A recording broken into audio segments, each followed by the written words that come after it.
This is a spoiler-free review of Supergirl, and it's made for the people who are considering to watch the movie, or they're just curious about the movie, or they're going to the movie and they want to know what to expect without any spoilers.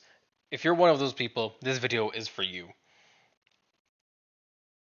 Now, let's get one thing clear. The script is pretty mediocre. It's not the best. The story, like the movie overall, is pretty solid. Like if you consider the story, the soundtrack, the acting, the VFX, and all that, the movie is pretty solid. It's the most solid 7 out of 10 movie of all time, to quote myself or my letterboxd self. Is it amazing like Superman? No. Is it amazing in general? I guess they can debate for it. Is it awful or dreadful as the internet tries to make you believe? No.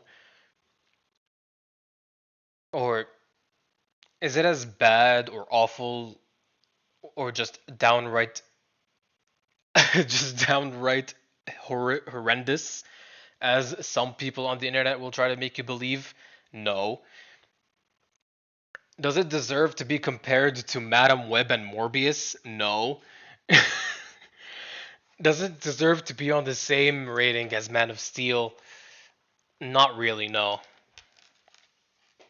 The movie in general is okay. Well, there's two perspectives to this. There's the perspective of comparing it to Superman, and yeah, there is a bit of a downgrade there.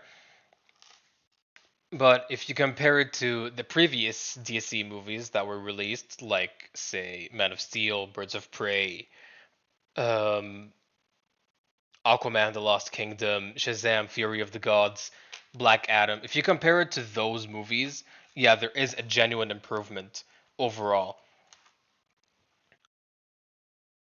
So I'm gonna like sort of tell you what the good parts are. Obviously the actors, they're pretty good. Milly Alcock has done a magnificent job as Supergirl.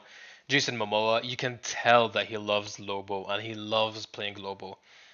Every time he's on screen, it just he just has this energy to him that just makes the scene feel more alive and fun to watch. It kind of makes me wish there was more Lobo, but like the movie turned out the way it did. There's not much we can do now. We can just hope the next movie is going to be an improvement. The story overall is decent. If you're a comic fan, I should probably let you know that it's not a one-to-one adaptation of Supergirl Woman of Tomorrow. It does have some of the same story beats, but no, it's not the exact same 100%. So if you're going in expecting a one-to-one comic adaptation, I'm sorry to tell you, it's just don't expect that at all. Well, you can have some level of expectations, I should probably say. Like, yeah, it's not a one-to-one adaptation, but at the same time, it does have like the main story beats involved.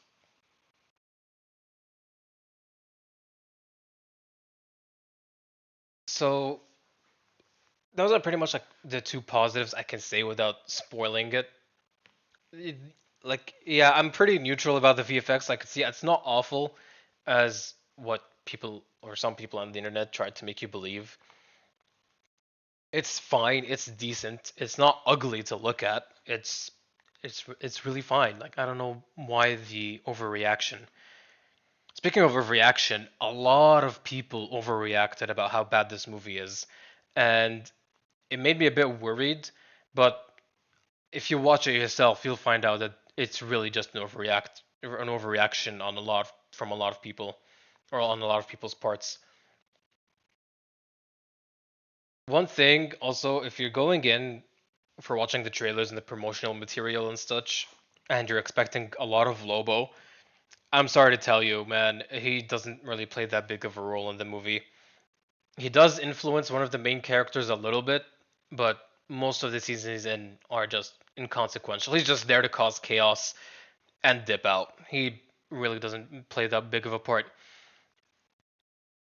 But hey, he when he does get on screen, as I said, when he is on screen, when he is in the scene, he does bring a lot of fun energy to him. And I think it's worth it. Like, given the little scenes he had, I mean, it's not really little scenes. He had like 4 or 5 scenes.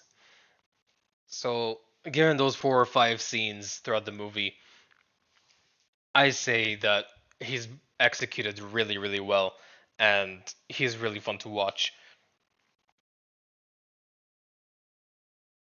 The bit of negatives now, the music choices overall weren't really that great. The soundtrack was, it was okay. Nothing memorable, nothing that made me want to open Spotify or open YouTube and search for the soundtrack. The villain himself, the big bad Krem of the Yellow Hills, he's he's just there to cause chaos. He's not really if you're looking for like a deep villain with motivation, um yeah, no. There's none of that here. I'm sorry to tell you. His main motivation is to, well, I don't know how much I can say without spoiling, but the best way I can say without spoiling it is that he likes to play with his food a lot. That's all I'm gonna say. He likes to play with his food. He likes to play with his victims or potential victims. That's all I'm gonna say.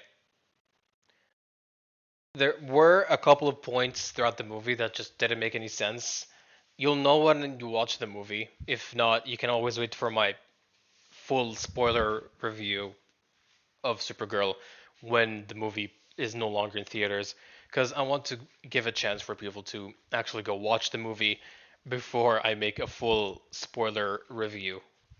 Same with what I'm doing with the backrooms.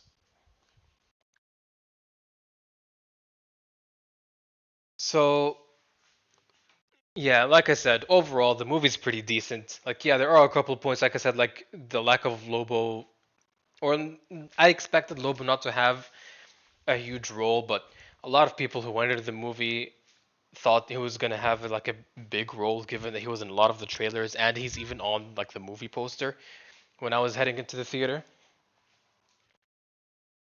It's just not really that great of a thing to do, I guess. Like, I don't know how to phrase it, but I'm sorry to tell you, I guess. I don't know.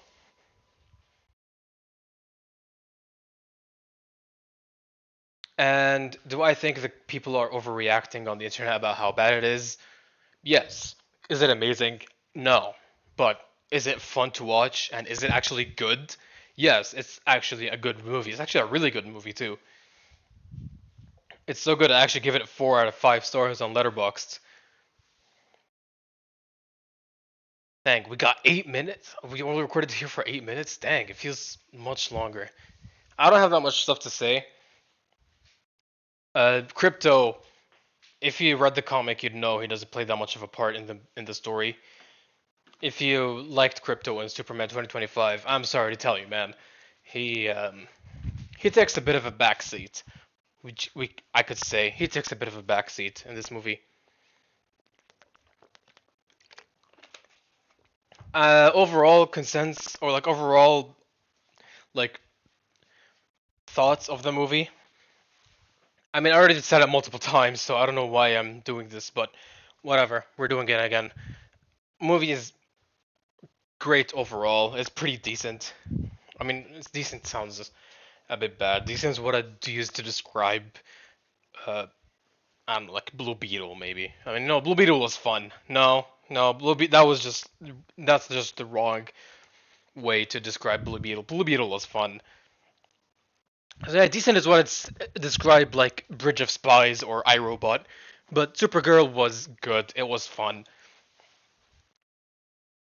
It was not like I said, it's not as amazing as Superman or not as amazing as Superman 2025. However, you're still gonna have a fun time. There's a lot of Kara's backstory involved in the story too, or like throughout the movie. Like it explains to you why Kara's the way she is, which is really really good. I probably should have mentioned that earlier. Now that I think about it. Sorry for the distant voice. My microphone fell. Hold on. Right. So as I was saying, overall, like, yeah, it's good that they included a lot of Kara's backstory in the movie. It's pretty pretty cool of them to do, to explain to you why she's the way she was or is. Like, they explain to you why she was the way she was in the end of Superman 2025 when she came back to Earth to pick up Crypto, and they explain to you why she's just, I guess, very traumatized. She's like a very traumatized individual.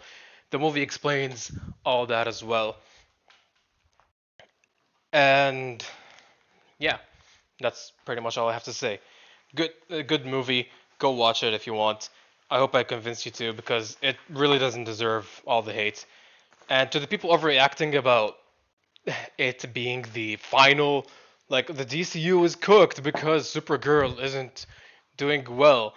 I hate to break it to you, buddy, but the DCU was never going to rely on Supergirl's success on whether or not it's going to continue. If you said this about a bad Wonder Woman movie or a bad Batman movie, I would say, yeah, the DCU is cooked, but it's Supergirl. Like, no offense to Supergirl, but she's not exactly a huge name like Wonder Woman or Batman. There's no reason to start panicking now. Anyway, I can't wait for Clayface. I'm looking forward to it. So yeah, I'll see you in the next review, which is next week, which is hopefully Mrs. Doubtfire. If I don't see any new movies this in the upcoming week.